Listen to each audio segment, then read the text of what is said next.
Yes. It's a little scary, in my opinion, too.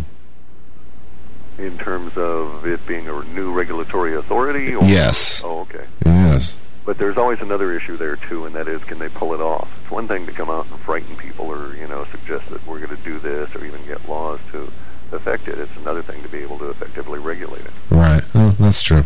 I had mentioned to you that there has been, or I've been getting these little reports out of communities from all across the nation that small communities have kind of put together these little co-op units, these little community-ran stores with kind of their own made-up currency, and everybody kind of donates to the store, whatever it be, with clothes or food or what have you. And they've been stocking the shelves fantastically because so many people have been kind of helping out with it.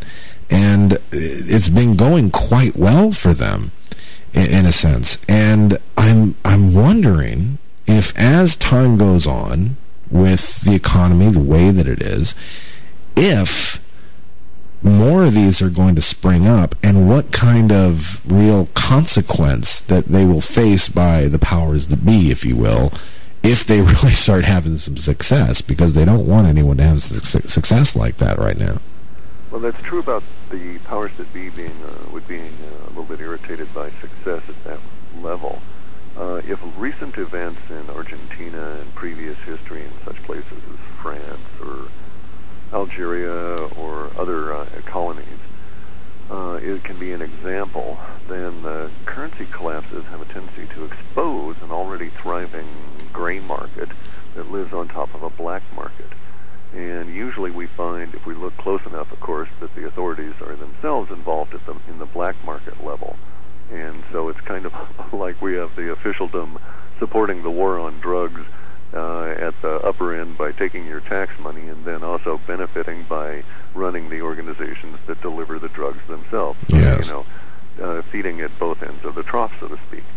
In the instance of the gray market, though, and the success of the small local enterprises, these are going to be key elements as the pressures of the dollar are affecting our larger just-in-time supply system. Yes. And at that point, that the just-in-time supply system, something we've been tediously building these last 30 years of globalization, at the point that it cracks, we're going to find that officialdom matters a lot less than we'd imagine. Yes. Because without the resources, without the tax money and the theoretic wealth that's implied by the ability to tax and spend, such organizations as FEMA simply can't exist. True. They can't purchase anything once the dollar crashes. We're not going to have vast quantities of people donating all this time and energy for free. Yes. So it's going to be a different world under those circumstances. And I think that the officialdom, to a certain extent, won't matter as much as we might think now. Yes. Now, if the dollar does crash, if it completely collapses, that's going to be very bad news, of course, for China and Russia and a whole host of other. It's going to be like dominoes, in effect.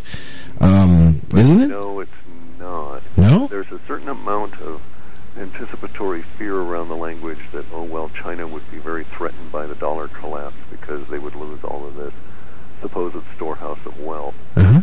But we now know recently that they've gotten to the point where they've reduced their dollar holdings to less than $700 billion. So they're no longer this huge dollar storehouse, and they're using those dollars rapidly. So they are being smart about getting out of the dollar in the background. But there's also another component to this. There's a hidden tax on the whole planet at the commerce level to support the American military machine. Yes. Bear in mind that we're 4 to 6% of the global populace, but we spend as much on military as the rest of the planet combined. Yes. And that military spending has to come from somewhere, so we basically, if one wants to think about it at a macro level, we tax our colonies through various means to support this giant military machine, very much like the Roman Empire used to do, or any other empire structure, into the Middle East or over into China. And at some point, the onerous burden of that taxation becomes greater than the associated fear of loss of wealth in the empire's currency, and especially when the currency itself is debased, that's at the point that empires crumble. Now, in this case, we don't have a currency that can be debased as such because we deal in so much in the way of digidollars and other abstract concepts. However, we have debased the currency with the production of these fantastic, huge amounts of speculation in the form of derivatives that reputedly are nominally or notionally worth 7 to 8 times the domestic product of the planet. Under those circumstances, the currency that backs those derivatives is basically already bankrupt. Really? Completely? Think about it. If the notional derivative values were to have to be paid off at some level, then you're talking about the whole planet having to work for 7 to 8 to 10 years to pay it off to whoever theoretically would own it. Yes. The debt, I mean. And at that level, the whole planet is certainly not going to work for 7 years and vigor themselves to pay off our debt. And I don't think the United States populace is going to work for 7 or 8 years to pay off debt at the level where we would have to just scrape by with just, abject total poverty as slaves. Yes. In order to pay off the notional values of these derivatives. Right. China, recognizing this, did as we thought they would, and we projected in some of our data that around the week of August 16th to the 22nd, some bad news would come out as regard to derivatives and start this next run of release language. Yes. And sure enough, about that time, word came out that China has decided that they don't have to pay off on fraudulent derivative contracts, and the language is such that all derivative contracts are basically fraudulent from their viewpoint. And I agree with them. They are indeed fraudulent. Yes.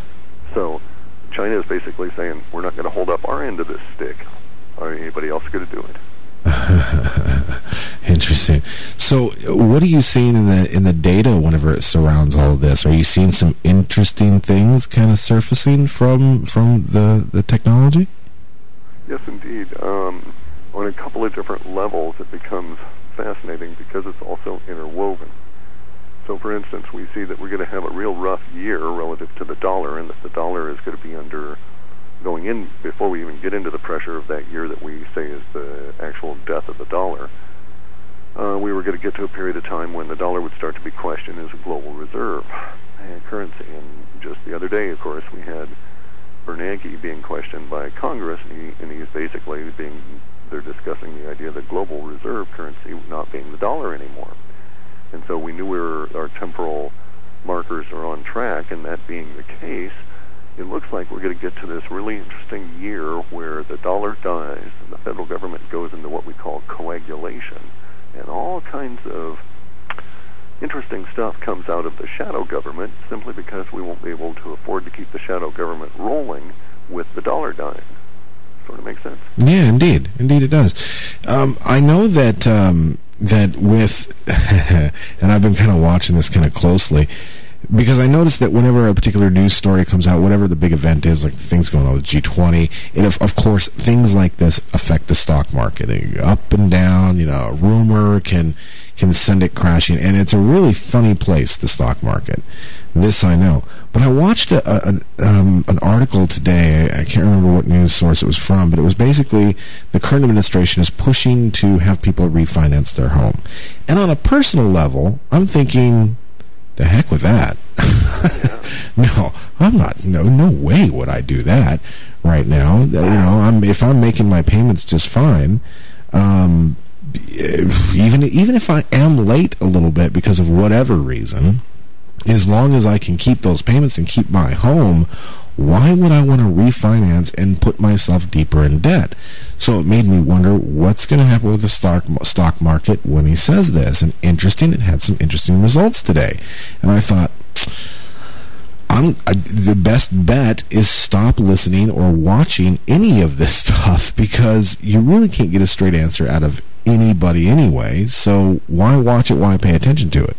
Well, and also, even worse than that, they're using not-so-subtle neuro-linguistic programming techniques in an effort to act as propagandists for the powers that be and for the stock market. We're at a very critical time in the progress of the Depression. This is similar to a period of time just before the bond crash in 32-33, in the previous depression, which led to the gold confiscation and later in 33. Yes. And the seizing of all kinds of assets and so on in an attempt to force hyperinflation and get them out of a deflationary drag.